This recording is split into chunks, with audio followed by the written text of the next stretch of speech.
अस्सलाम वालेकुम एवरीवन, कैसे आप सब। आई होप सब ठीक ठाक होंगे। अल्लाह का शुक्र है मैं भी बिल्कुल ठीक ठाक हूँ। तो अभी है जी सुबह सुबह का टाइम और आप ये खूबसूरत मारगला रोड इंजॉय करें। और मैं गई थी ऑफ़िस और उसके बाद फिर मैं अम्मी की तरफ आ गई थी। और ये नेक्स्ट मॉर्निंग है। यहाँ पे सुबह सुबह जब हम लोग उठे तो बहुत ही प्यारे परिंदे चहचहा रहे थे, तो मैंने कहा चलें मैं आप लोगों के लिए भी ये नेचुरल वॉइस जो है परिंदों की वो भी रिकॉर्ड कर लेती हूँ और आपको दिखाती भी हूँ। तो यहाँ पे हम लोगों ने अरबियाँ लगाई हुई थी और वो पौधे थोड़े से बड़े हो चुके थे और मुर्गियाँ भी हम लोगों ने निकाल ली थी क्योंकि इन्हें भी दाना पानी खाना था अपना।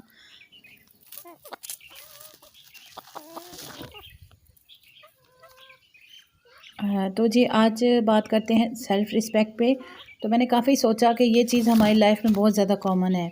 जब हमने कोई भी रिलेशनशिप चलाना होता है तो उसमें सेल्फ़ रिस्पेक्ट दोनों तरफ से बहुत इम्पॉर्टेंट होती है। ये नहीं कि इसमें सिर्फ़ एक बंदा जो है उसका अहम किरदार अदा करना होता है, दूसरा बंदा भी बहुत इम्पोर्टेंस रखता है। ये गिव एंड टेक का रिलेशनशिप होता है। जैसे आप किसी को रिस्पेक्ट देंगे तो वो भी आपको रिस्पेक्ट देगा। इसमें सबसे पहले 2 पॉइंट्स आ जाते हैं हमारे पास, एक होता है सेल्फ़ और एक होती है रिस्पेक्ट। सेल्फ़ में हम लोग खुद भी आ जाते हैं और दूसरे लोग भी आ जाते हैं। जब हम जिस तरह से मतलब कि हम अपनी इज़्ज़त का ख़्याल रखते हैं, इसी तरह हमें दूसरों की इज़्ज़त का भी ख़्याल रखना चाहिए। जब आप किसी को इज़्ज़त नहीं देंगे तो वो ऑब्वियसली आपको कैसे इज़्ज़त देगा।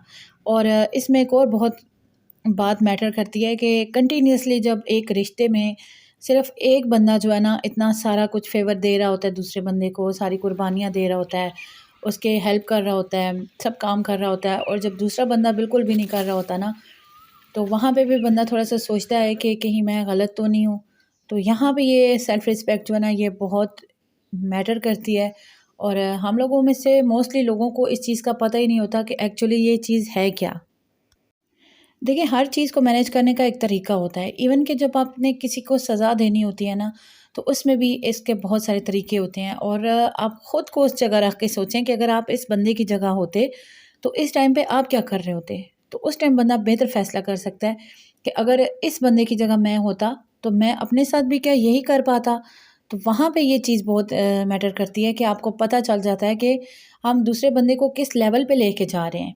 मतलब कि अगर हम उसकी इज़्ज़त नहीं कर पा रहे, तो अगर उसकी जगह हम होते, तो क्या हम अपने साथ भी यही सब होने देते या खुद के साथ ये करते?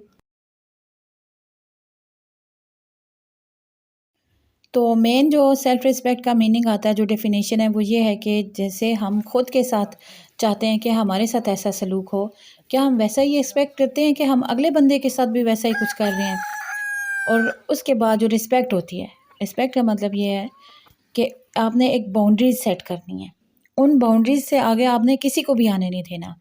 कि ये नहीं कि कोई आपकी इंसल्ट करता चला जा रहा है तो उसको अगर आपने एक दफ़ा मौका दे दिया, एक दफ़ा उसका मुँह खुल गया या एक दफ़ा उसको इजाज़त मिल गई, तो वो हमेशा के लिए आप समझें कि आपने उसको इजाज़त दे दी और ख़ुद को डिग्रेड कर दिया।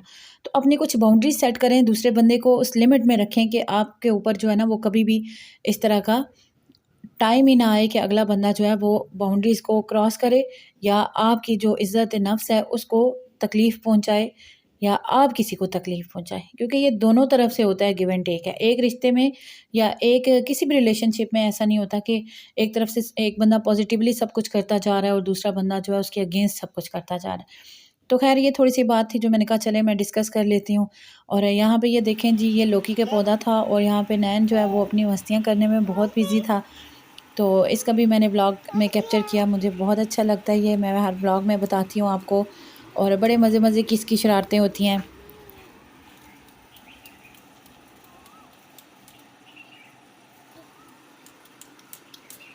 अच्छा, बच्चे छोटे होते हैं ना तो उन्हें इस चीज़ का कोई कंसर्न नहीं होता कि हमारे पास कोई खिलौना है, नहीं है, हम कहाँ बैठे हुए हैं, हम क्या खेल रहे हैं, हम क्या खा रहे हैं। बस उन्हें सिर्फ़ अपनी अपनी ज़ात में रहना अच्छा लग रहा होता है। उन्हें सब कुछ जो भी चीज़ अवेलेबल हो उसी से वो खेलते हैं।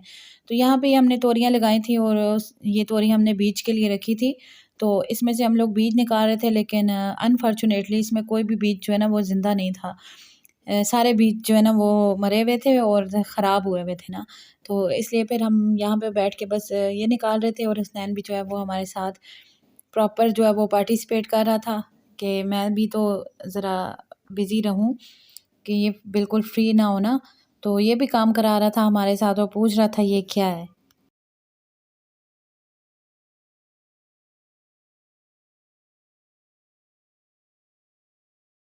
तो ये जितने भी इसके सीड्स थे ना वो सारे ये अपने पास जमा कर रहा था, जैसे वो एक साइड पे हुए मैं ना, उसी तरह से ये अपने पास जमा कर रहा था कि मैं भी अपने पास सारे इकट्ठे कर लूँ। तो उसके बाद फिर बस इसके साथ मैं खेल रही थी और मज़े मज़े की ये शरारतें कर रहा था। तो मैं ये रिकॉर्ड कर रही थी, मैंने कहा चलो इसको खेलने देते हैं इसी तरह।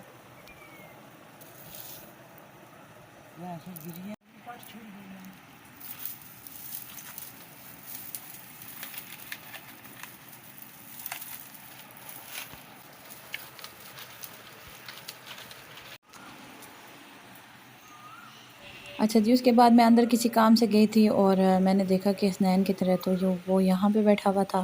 क्या कर रहे हो इधर? क्या कर रहे हो? बताओ ना क्या कर रहे हो?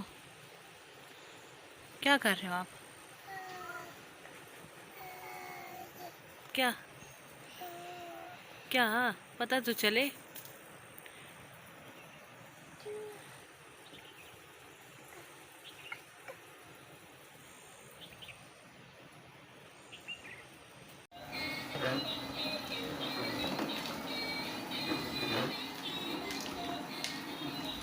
अच्छा, तो इसकी ये गाड़ी है और गाड़ी पे ये बैठता नहीं है, बस ये इस तरह से खेलता है गाड़ी के साथ ना, गाड़ी को इस तरह से झूले दे रहा होता है। सफाइयाँ भी कर ली हैं और धूप आज तो बहुत ही ज़्यादा सख्त है और कपड़े भी धो लिए सारे। धूप देखें कितनी सख्त हो रही है। अब हल्की हल्की हवा चलनी स्टार्ट हुई है।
ये कलर आप चेक करें, माशाल्लाह से कितना खूबसूरत कलर आया है। तो फाल से मैंने फ्रीज़ करके रखे हुए थे और बहुत ही ठंडा और रिफ़्रेशिंग सा जो है वो मैंने शरबत बना लिया, क्योंकि काफ़ी गर्मी थी और वैसे भी इस मौसम में भी बंदे का दिल करता है ना कि ठंडा ठंडा शरबत पी ले। तो कुछ लोगों के तो गले ख़राब हो जाते हैं, लेकिन शुक्र है अल्लाह का कि ऐसा कोई सीन नहीं है। तो यहाँ पे बस शरबत बना लिया था, बहुत ही मज़े का बना था। इसमें मैंने पुदीना ऐड किया था और थोड़ी सी चीनी और काला नमक।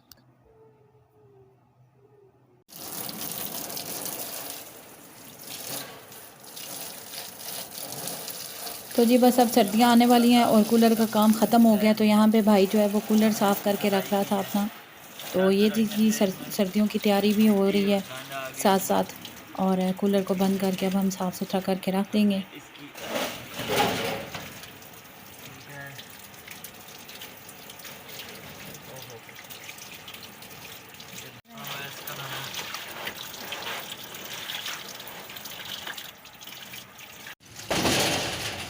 इसका मतलब क्या, मैंने इसको फेरना है। बाजी हो जा पे दर फेर और पना फिर खराब हो गया।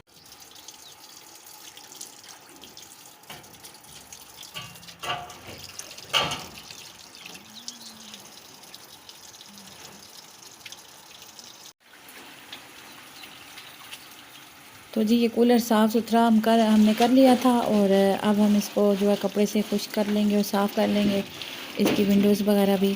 तो उसके बाद फिर मैंने बनाया था जी खाना, और आज मतलब पूरे फुल डे की मॉर्निंग से इवनिंग तक मैंने रूटीन आपके साथ शेयर कर दिया है। तो यहाँ पे बस मैं बना रही थी जी आलू का सालन, और मेरा ख़ुद का भी दिल चाह रहा था तंदूर की रोटियों के साथ आलू का सालन खाने का। तो फिर मैंने कहा चले मैं ख़ुद ही बना देती हूँ। उसके बाद फिर मैंने आटा गूँधा, और सालन जो है वो बहुत मज़े का बना था, सिंपल सा ही बनाया था मैंने। और ख़ैर जिस तरह से अम्मी मेरी आलू बनाती है ना, आलू का सालन शोरबे वाला बहुत ही टेस्टी बनाती हैं। तो उस तरह से तो हम लोग नहीं बना सकते, माँओं के हाथ में तो अपना ही जायका होता है, बहुत ही मज़े का बनाती हैं सब माएँ। और यहाँ पे बस मैं अब आटा गूँध रही थी, और आटा गूँधने के बाद हम लोगों ने फिर तंदूर पे रोटी बनाई थी, और फिर मज़े से बैठ के हम लोगों ने खाई थी। और आटा गूँधने के साथ-साथ जो है ना वो मेरा सालन भी मैंने रेडी कर लिया था ऑलमोस्ट। और शक्ल तो कुछ इतनी ज़्यादा अच्छी नहीं लग रही, लेकिन टेस्ट इसका बहुत अच्छा था।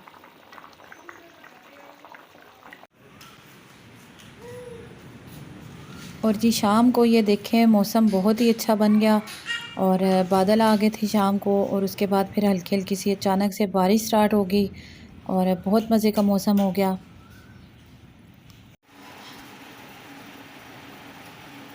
तो उसके बाद बैठ के जो है ना वो मैंने अपना सूट सिलाई किया। यहाँ पे मैं अपना सूट सिलाई कर रही थी, क्योंकि सिलाई का मुझे बहुत ज़्यादा शौक़ है। तो उम्मीद करती हूँ आपको मेरा ये ब्लॉग अच्छा लगा होगा। चैनल को सब्सक्राइब कर दें।